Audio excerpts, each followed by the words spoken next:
My in-laws didn't talk to me because my sister-in-law told them not to. They said I'm like an outsider. I warned them they might feel sorry later. 3 days later, I left quietly, and chaos erupted at their house. A surprising truth came out. I've decided not to talk to people I don't know. I understand. I'll go away. Living with my husband's parents, they completely ignored me. I thought my mother-in-law might ignore me, but I never expected my father-in-law to treat me the same way. There was a reason why they changed. It was because my sister-in-law, who didn't like me, came back home. Since she returned, our peaceful life together turned upside down. Don't regret it, okay? You think I'll regret leaving? Think again, Meanie. I packed my things and left my in-laws' house. Just 3 days after I left, there was chaos in their home. I met my husband at work. He worked in sales and often came to my office, and I was his main contact. As we spent more time together in meetings, I started to like him. He was caring and kind, tall, and not exactly what you would call handsome, but he had a charming personality. He was well-liked, but for some reason, he said he liked me, and we started dating. When we talked, he told me he grew up in a normal family with parents and a sister. I lost my parents when I was young and grew up in an orphanage. It was a hard thing for me, but when we started dating, I told him about my past. He said, "That sounds tough, but don't worry, I'll always be here for you." Not long after, he asked me to marry him. He always wanted our relationship to lead to marriage and quickly introduced me to his parents. When I told them about growing up in the orphanage, they listened carefully and reassured me it wouldn't affect our marriage. It made me really happy. They even said that my background didn't matter in becoming their daughter-in-law, which made me feel really good. But my sister-in-law, who was very close to her brother, seemed surprised, asking, "You grew up in an orphanage?" My husband had to scold her. Looking back, she probably didn't like me from the start. I didn't think much of it then, just assuming we were still getting to know each other before we got married. My husband and I talked about moving in with his parents. We thought about it seriously, but I decided to keep my job. My husband was going to be transferred soon, and although I considered quitting to move with him, my career was going well, and I had just been given more responsibilities at work. We discussed it and agreed he would move alone after our wedding. I wanted to enjoy being newlyweds for a while. I even thought about visiting my husband during long weekends to have a mini vacation together. Moving in with my in-laws right after getting married seemed a bit overwhelming, but my husband probably felt more comfortable living with them. Also, he might have wanted us to live together to ease his mom's worries. Since I lost my parents when I was young, I always wished for a family, so living with them didn't seem entirely bad. Besides, my in-laws had always been nice to me, and I grew to like them. It was tough juggling work and my role as a daughter-in-law, but having a family made me happy and complete. One day, my father-in-law came to me with a surprising request. It was the beginning of some trouble in our seemingly happy living arrangement. It happened when my usually anxious mother-in-law, who often acted bossy towards my father-in-law, was out shopping. I was getting ready to do some cleaning on my day off when my father-in-law asked to talk to me. "What's up?"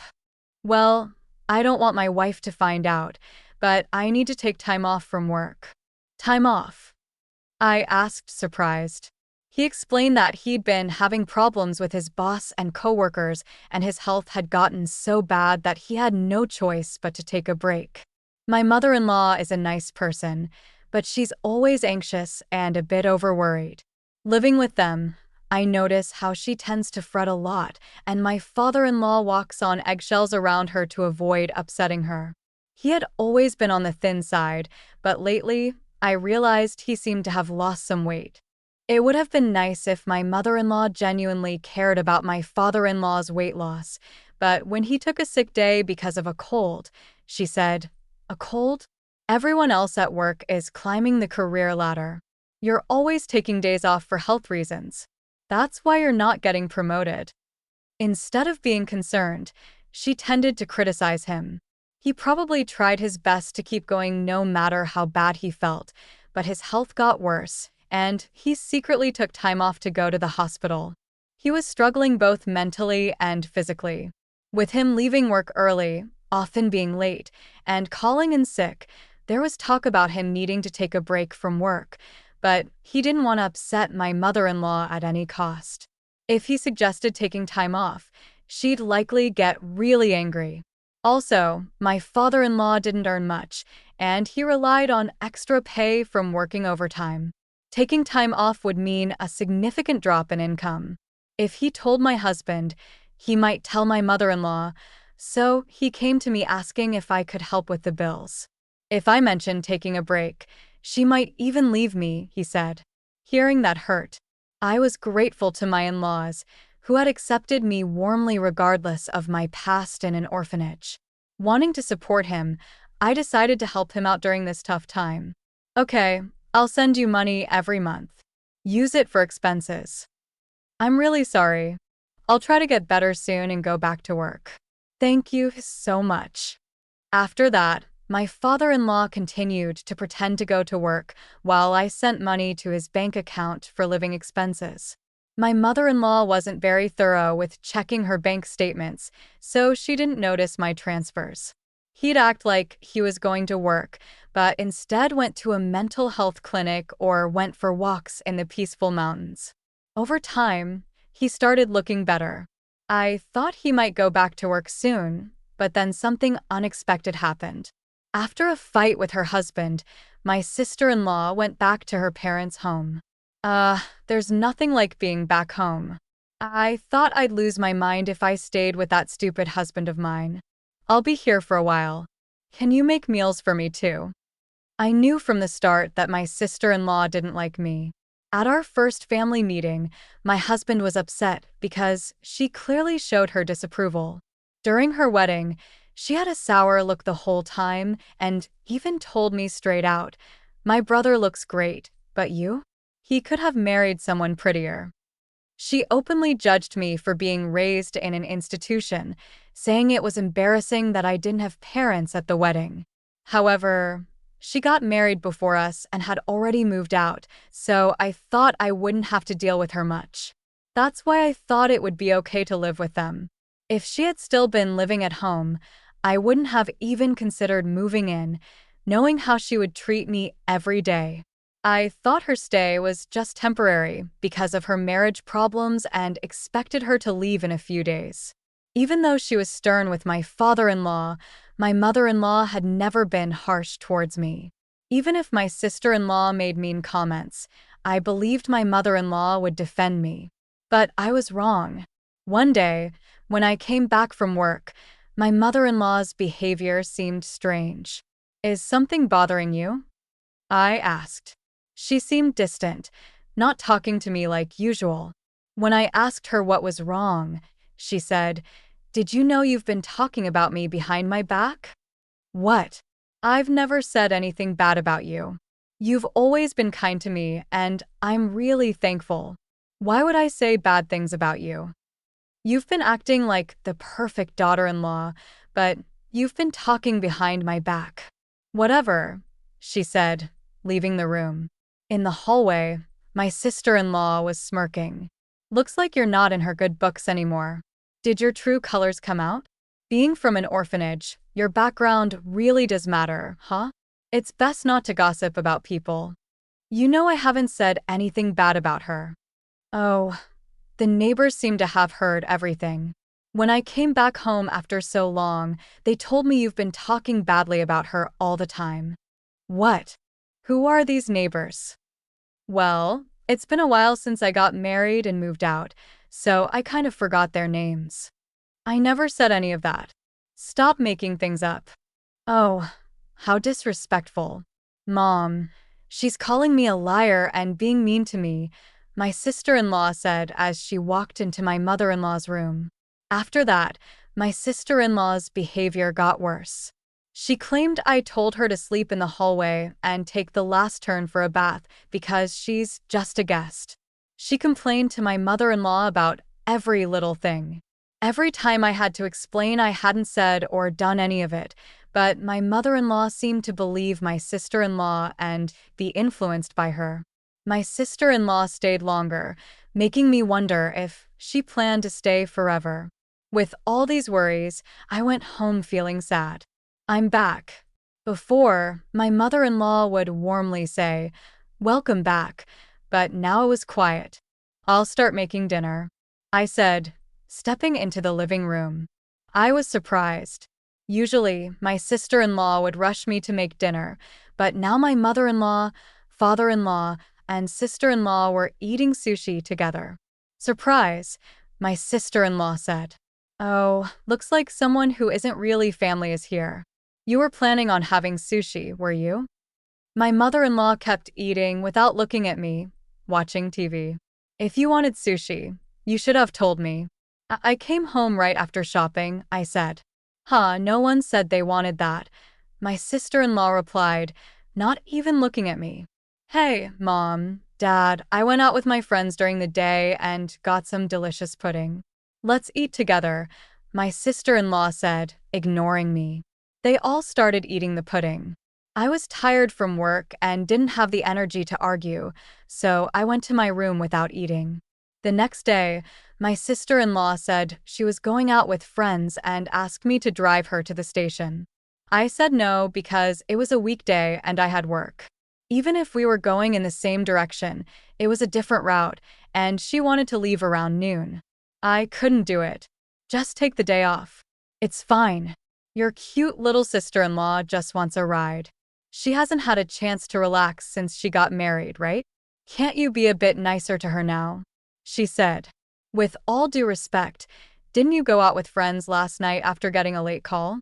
It seems like you've been going out almost every day since you came home." "I have work. Please take the bus or train." My mother-in-law and sister-in-law were talking quietly, but I was done and left for work.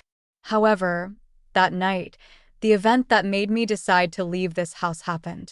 I got delayed at work and came home after buying groceries, expecting to face some criticism. It was raining heavily when I left the office, and I got soaked just getting in and out of the car. I wondered what nasty surprise was waiting for me tonight. But when I got home, they were all eating takeout again, just like the day before. No hello, acting like they didn't see me. But I was used to it. I looked out into the courtyard from the hallway and saw something in the middle of the garden. Looking closer, I saw it was my stuff. My designer bag that I bought with my first paycheck, shoes that were a birthday gift for my husband, and even my work computer, all wet. I was shocked, and my sister-in-law said with a smirk, "Having the strangers' things in the house grossed me out, so I threw them out." Flaunting a designer bag like that, how arrogant of you. Neither of my in-laws said anything about her terrible behavior. Why didn't you stop her? Have I done something to you? Do you really believe her lies about me bad-mouthing you and bullying her? Aren't you upset with her for what she did? I asked. My mother-in-law avoided my eyes and stayed silent. Why won't you say anything? I asked again. I can't talk to strangers. I can't be friendly with someone who's not family, my mother-in-law replied, not even looking at me. My sister-in-law grinned, waiting for me to respond. Wait, where's my father-in-law? I've been the one supporting him during his time off. I've been the one handling finances in this house. I did it out of gratitude. But shouldn't he stand up for me now? Surely he'd be on my side, I thought, hoping for his support. I looked at him, but he walked past me without a word and went into his room. That was it for me. I see. I've had enough. Oh, are you upset? I'm sorry. Honestly, I never liked you from the start, you know, being from an institution and all. Just don't regret leaving, my sister-in-law said. As if I would. Good riddance, I replied. I packed my things and got ready to leave right away. Only my father-in-law seemed worried because he relied on me financially, but even he didn't try to stop me or speak up for me. I was done with his indifference. Although my husband's work assignment was far away, I just wanted to get out of that house as soon as possible. I quickly got into my car and drove to him. I never talked to my husband about any of this. I doubt my mother-in-law told him about my sister-in-law coming back home. If he knew, he would have reached out to me because he knows I don't get along with her. But my husband never mentioned anything about my sister-in-law in his calls or messages. I never doubted my husband's behavior before, but maybe she's manipulating him, feeding him lies about things. Even now, as I go to him, he might treat me the same way they did. My heart was heavy, feeling suspicious even toward my husband, whom I trust the most. If he's siding with them, maybe divorce is the only option. That's how distressed I felt when I arrived at his out-of-state apartment. He hadn't returned yet, probably busy since it was the end of the month. As I waited, my husband came in energetically, maybe noticing the lights. "What? You're here. You should have told me you were coming. I would have come back sooner." "What a pleasant surprise. Just seeing your face," he said with a big smile. Seeing him happy to see me after all that happened at my in-laws' house mixed with relief and humiliation, and I couldn't hold back my tears. "What's wrong? Did I do something? Seriously, what's going on?"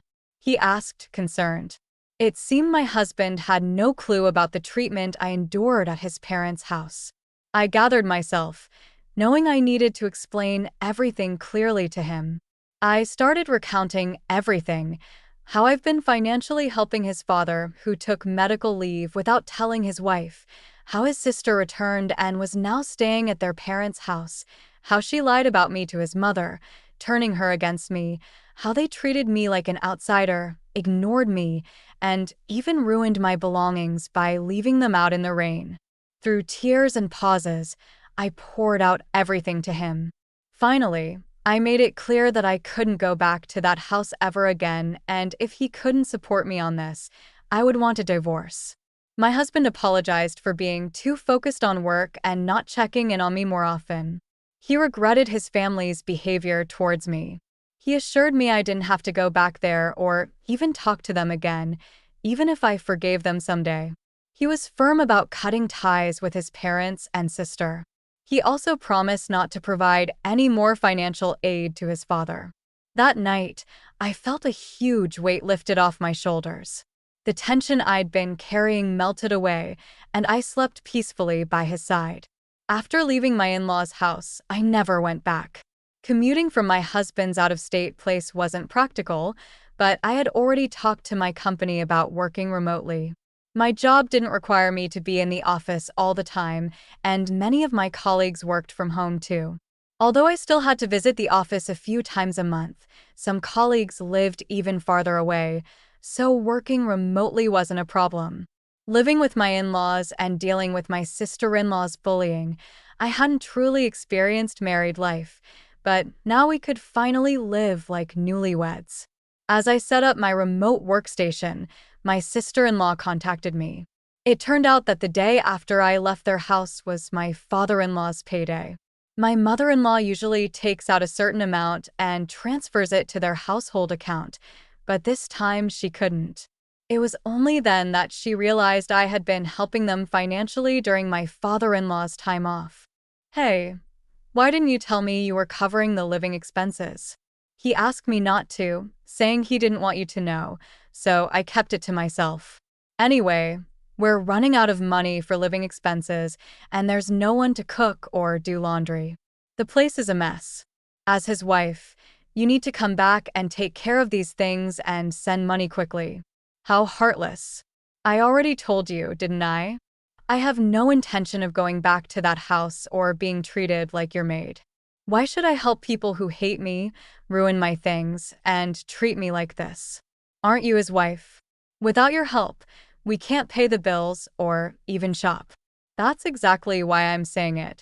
I'm an outsider, so it's none of my business, right? I hung up, ignoring my sister-in-law's complaints.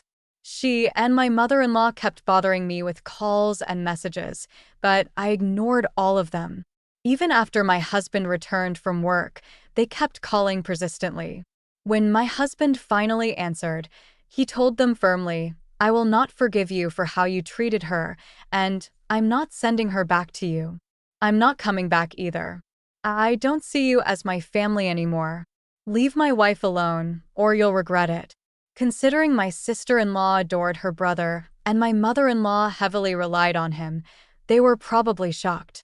A few days later, I got a call from my father-in-law. He said living with my mother-in-law and sister-in-law was getting too hard and he begged me to continue the financial help. I'm grateful they accepted me when I married despite growing up in an orphanage, but they didn't support me when I needed it. Despite all the financial help I provided, I don't owe them anything. Why should I help those who joined others in ignoring me? I'll never assist you again. And with that, I ended the call. Later on, my persistent mother-in-law and sister-in-law shamelessly showed up at my workplace. Since I was already working remotely and had a bad feeling about them, I had informed my company about the situation. Security was alerted right away. They caused a scene, demanding that the company make me send money back home. When my husband heard about it, he said, "Report them to the police." My colleagues were supportive, saying, "I can't believe you had to live with those people. Focus on your remote work with your husband." As for my in-laws, my father-in-law's health declined under the pressure from my mother-in-law and sister-in-law, and he eventually quit his job. My sister-in-law tried to return to her husband's family, but he refused to take her back. The town quickly learned about her drama at my workplace, causing an uproar at her in-laws' place. The real reason for their fight was her affair, and this incident added to their problems, leading to an immediate decision to divorce. Left without a home, my in-laws and sister-in-law moved to a cheap apartment, managing with part-time jobs. As for my husband and me, we're finally enjoying peaceful days, feeling mentally and physically fulfilled. Recently, we found out we're expecting a child, and we couldn't be happier. We eagerly await the day we meet our baby, cherishing our time together.